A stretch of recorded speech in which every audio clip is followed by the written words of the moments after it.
আজকের রান্না নিরামিষ মাংস বা পেঁয়াজ রসুন ছাড়া মাংস।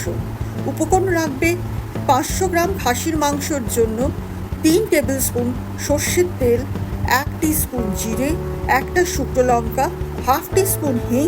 এছাড়া লাগবে 8টা এলাচ থেতো করা, 2 চা চামচ আদা বাটা, 3 চা চামচ কাশ্মীরি লঙ্কার গুঁড়ো, 3 চা চামচ মৌরি গুঁড়ো, আর লাগবে 3 বড় চামচ টেবিল স্পুনের দই ফ্যাটানো।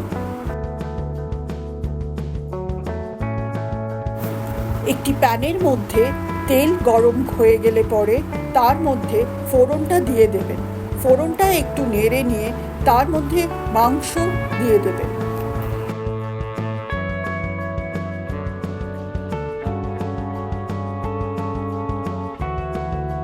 মাংসটা হাই ফ্লেমে 4 মিনিট মতন ভালো করে কষিয়ে নিয়ে তার মধ্যে এলাচের গুঁড়োটা দিয়ে দেবেন।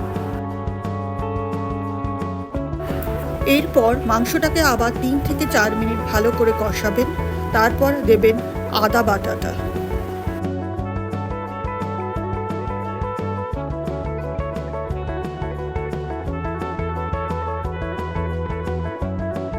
মিনিট 2 কষিয়ে নিয়ে এর মধ্যে কাশ্মীরি লাল লঙ্কার গুঁড়ো আর নুন দিয়ে ভালো করে আবার কষানো শুরু করব। নুনটা পরিমাণ মতন দেবেন।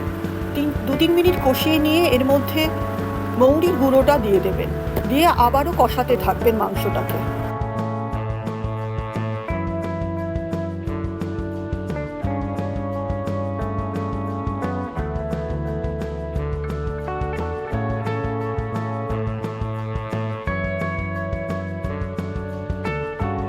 এরপর ফ্যাটানো দইটা দিয়ে ভালো করে মাংসটাকে নাড়িয়ে নেবেন।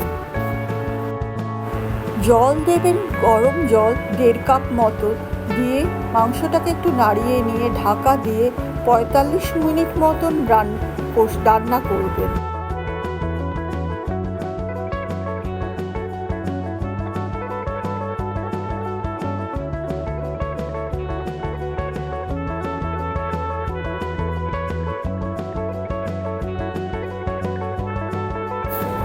মাংস এবারে তৈরি হয়ে গেছে। 1 চা চামচ ঘি আর হাফ চা চামচ গরম মশলা দিয়ে মাংসটাকে পরিবেশন করুন।